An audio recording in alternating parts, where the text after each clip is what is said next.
오늘은 주동님과 함께 비트코인과 암호화폐 관련된 현황과 주요 상황들, 주목할 만한 투자 아이디어를 나눠보도록 하겠습니다. 주동님 안녕하세요. 네, 반갑습니다. 네, 비트코인 가격이 네.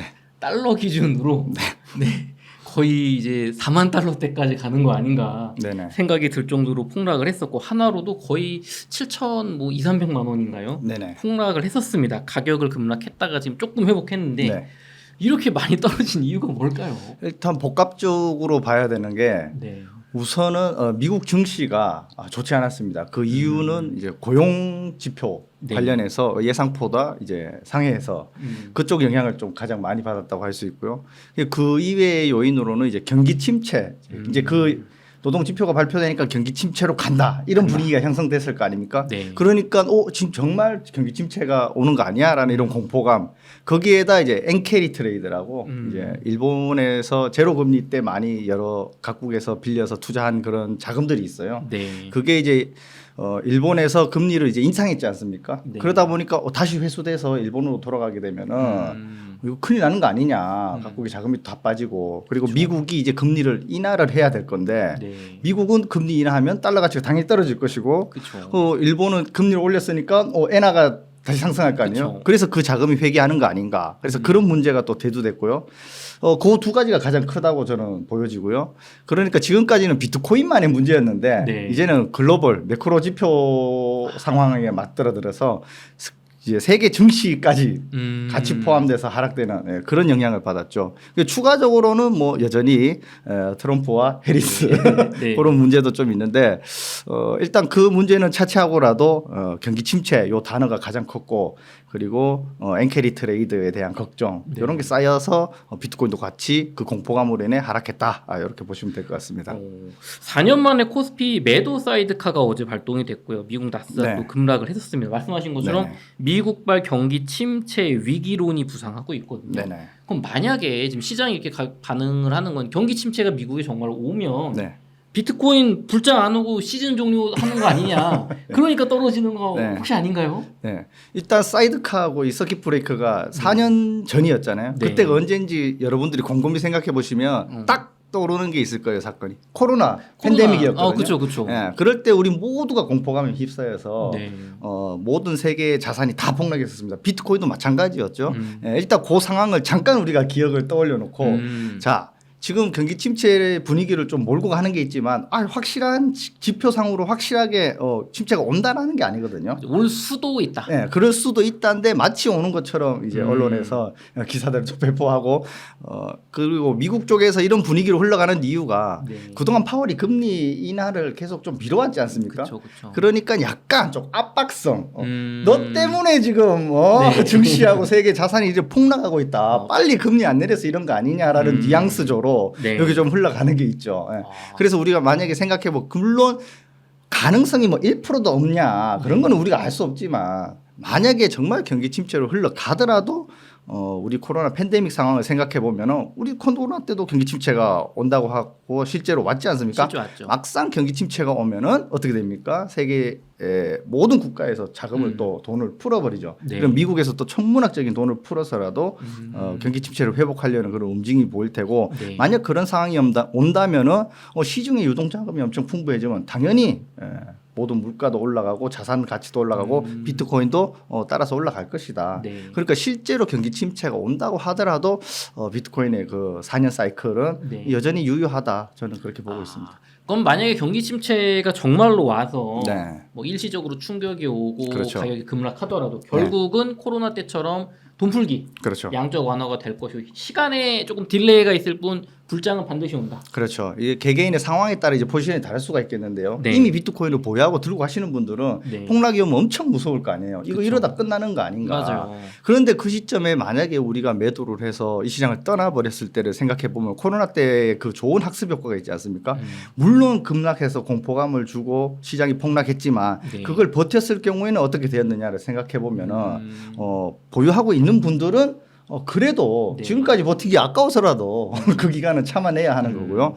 그리고 만약에 이런 상황이 올 거라고 뭐 미리 예측하신 분들이 계실지 모르겠지만 네. 현금을 빵빵하게 보유하고 계신 분들은 이제 드디어 싸게 살 기회가 오는구나.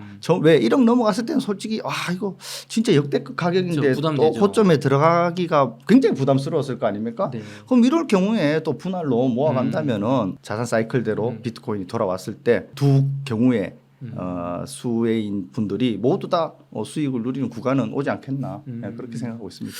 저도 여담인데 어제 저는 7,400만 원 정도, 300만 원 정도 더 담았습니다. 네네. 그래서 장기로 보니까요. 그러면 작가님 또 궁금한 게 네네. 과거에 그 코로나 때 급락 때 그렇죠. 경기 침체에 대한 공포 때 얼마까지 떨어졌다가 그 시즌에 얼마까지 고점으로 올랐나요? 혹시 기억? 제 기억으로는 이전에 네. 2017년도 불장에서 하나로 2,400만 원 정도를 찍었었습니다. 네. 그러다가 최저점이 350만 원까지 갔거든요. 그게 코로나 때 코로나 이전입니다. 이전에 네. 이전에 그까지 갔는데 350, 예. 다시 비트코인이 좀 부각되면서 1,500만 원 선까지 갔거든요. 네. 그러다가 이제 반감기가 다가올 시즌쯤에 네. 코로나가 이제 터져버렸어요. 그러다 보니까 결과적으로는 그 코로나가 발생되고 떨어진 폭은 한 반토막 정도 됩니다. 마이너스 50% 정도 됩니다. 네. 그래서 한 700만 원인가 800만 원대로 제가 기억하고 있거든요. 네네. 예. 그래서 그 정도까지 하락한 경우가 있었죠. 그러면 그 코로나 이후에 이제 무제한 양적 완화, 네. 돈 풀기가 됐을 때 네. 그 고점이 얼마까지 갔었나요? 그때 8천만 원. 그러면은 갔었죠. 지금 우리가 말하는 그 6만 8천 달러막 그 7만 달러 그렇죠. 금방. 네. 그러면은 50% 떨어져서 800만 원, 1,500만 원짜리가 800 됐다가 10배 오른 거잖아요. 네네. 그럼 마찬가지로 이번에 경기 침체가 오더라도 정말 급락할 수 있지만 그렇죠. 결국 오른다. 네, 그렇게 보고 있습니다. 그렇군요. 그럼 약간 다른 얘기 해볼게요. 이제 네. 경기 침체가 오지 않더라도 네. 한 4개월 전에 비트코인이 1억 찍고 이렇게 횡보를 계속 반복하다 보니까 그냥 반감기 사이클 자체가 끝났다. 이거 뭐 그냥 이렇게 지지부진하다가 네. 끝나는 거 아니냐 이런 네. 분들도 있거든요. 네네. 좀 어떻게 보시는지요? 이게 많은 분들이 반감기에 대한 착각을 하고 계셔서 그래요. 예, 늘 우리가 과거의 데이터를 보면은 17년도도 그랬고 21년도도 그랬고 네. 반감기가 지나고 최소 뭐 4-5달 정도는 지나고 이제 비트코인이 반응이 오고 상승을 그때부터 본격적으로 시작했거든요. 네네. 그런데 사람들은 반감기가 오면 바로 막 비트코인이 다 올라간다 이렇게 착각을 하고 계신 거예요. 근데 실제로 이번에는 어떻게 흘렸냐? 그러니까 ETF의 힘으로 네. 정말 반감기가 이전에 정보 좀 뚫었어요. 되기 전에 먼저 올라 버렸으니까 네. 와 정말 반감기가 이제 도래해서 이만큼 올랐구나. 그러면 여기서 시세가 더 안 오르면 끝나는 게 아닌가 이렇게 오해를 하고 계신데 그쵸. 실질적인 기간을 따져보면 반감기 이후에 12개월에서 18개월 네. 그 사이가 비트코인이 가장 정점을 많이 찍었던 해거든요. 그러다 보니까 지금 이제 반감기가 불과 4달 정도다. 그쵸. 아직까지 시작도 안 했다. 시작도 안 했다. 네, 그렇게 보는 거죠. 그러면은 왜 그렇게 전문가분들 나와서 이번 장은 다를 거다, 반감기 직후에 폭등할 수 있다 이런 얘기 많이 해서 막 그 조급함을 만든 거 아니냐? 그게 해마다 나오는 이야기거든요. 지난 사이클에도 이번엔 다르다. 그쵸. 이번엔 다르다. 여러 조건들도 다르고 뭐 기관도 들어오고 어떻게 됐고 ETF도 이제 추진되고 여러 가지 상황이 많았습니다. 그러나 결과적으로 큰 틀에서 이 흐름을 보면은 결국은 똑같았다. 크게 달라진 건 없었어요. 단지 이번에는 ETF가 승인돼서 좀 단기적으로 급등한 측면은 있는데 그렇다고 해서 우리가 반감기 이 사이클대로라면은 그래도 내년은 돼야 되는데 네. 벌써부터 시장이 끝났다고 하는 거는 너무 좀 섣부른 감이 있지 않나. 이제 ETF도 시작이지 않습니까? 그렇죠. 실제로 현물 ETF가 진짜로 승인되고 또 가격이 많이 오르다 보니까 좀 네네. 땡겨진 거 아닌가 하는 네, 의견 그렇죠. 때문에 지금 우리가 착각하고 있는 건 사실 지금 스케줄대로 가고 있다. 네, 그렇습니다. 그러면은 비트코인 불장이 올 거라는 근거가 네. 얼마 전까지는 그래도 옛날에도 그랬으니까 오를 겁니다. 그렇죠. 됐는데 네. 지금은 좀 믿음이 약해지신 것 같아요. 네네. 조금 더 있어줘야 될 것 같아요. 지금 뭐가 있을까요? 아무래도 사람들이 투자를 너무 쉽게 생각하는 경향이 있거든요. 네. 과거 2017년하고 21년도 차트를 보면은 우리가 엄청 쉽게 막 20배, 10배 간 것처럼 보여요. 하지만 그 과정 안에서 살펴보면 정말 막 3개월, 4개월 동안 지경 구간도 있었고 정말 이번에처럼 이번보다 훨씬 심하게 죽다 살아난 코로나 이전도 그렇고요. 네. 물론 보면은 엄청 변동폭이 30%는 기본이었고요. 네. 60% 70% 갈 때까지도 있었습니다. 비트코인이. 그런데 그런 과정을 모두 겪어온 시기도 중간에 세세하게 보면은 변동성이 엄청 심했단 말이죠. 그러면 하물며 지금 이제 정고점을 돌파한 이후로 처음으로 마이너스 30%라는 이런 조정이 왔거든요. 그렇죠. 보통 한 22% 이상. 네, 그렇죠. 그게 만약 이전까지는 5월 1일도 그렇고 7월 5일도 그렇고 좀 많은 한 20% 정도 하락 정도가 있었는데 그래도 과거에 비하면 이 정도는 견딜만한 거 아닌가?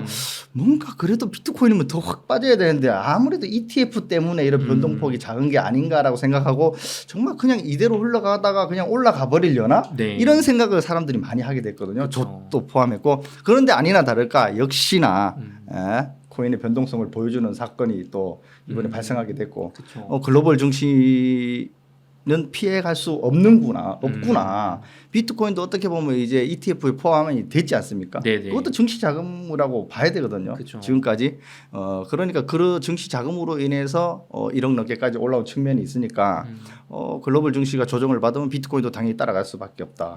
그래서 이번에 조정다운 좀 과거에 30% 조정이 온 적이 몇 번 있었거든요. 불장 네. 그 기간 동안 이번에 처음으로 이제 맞닥뜨려진 조정이다. 저는 그렇게 보고 있습니다. 그렇군요.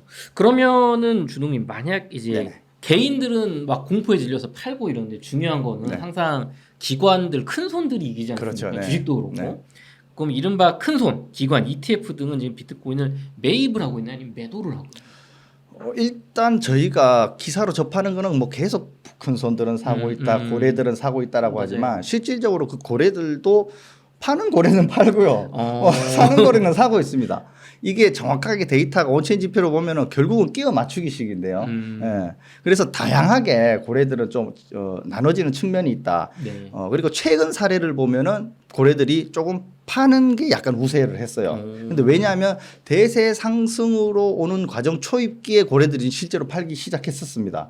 과거 온체인 지표를 보면은 2017년도에도 2,400만 원 정도까지 올랐잖아요. 네. 그런데 고래들이 팔기 시작한 부분은 1,000만 원 이전이었고요. 그리고 8천만 원, 2021년 8천만 원까지 가는 상황에도 실질적으로 고래들이 팔기 시작한 지점은 2,400에서 3,000 정도 사이에서 팔기 시작했습니다. 그리고 이번에 2024년이지 않습니까? 네. 그런 고래들의 지갑 온체인 지표 움직임을 보면은 실질적으로 이제 팔기 시작한 흔적들이 보인다라고 하거든요. 그러면 이제 1억 정도 됐을 네. 때니까 그러면은 팔기 시작한 시작 시점부터 그게 언제까지 파느냐? 정말 1년에서 1년 반 정도까지 계속 분할 매도를 해 오더라 고래들이. 그럼 그 끝은 아직 오지 않았고 네. 만약 큰 고래들이 판다고 하더라도 이제 초기 정도 단계다 이렇게 보는 거죠. 그럼 우리 생각에는 고래들은 쌀 때 막 주워 먹었다가 네네. 정말 이 고점에 왕창 던져주는데 그게 아니군요. 대부분은 근데 그렇게 한다라고 생각하는데 실질적으로 데이터를 다 따져보면 모든 고래가 그렇게 할 수는 없습니다. 왜냐하면 그들도 네. 사람이고 네.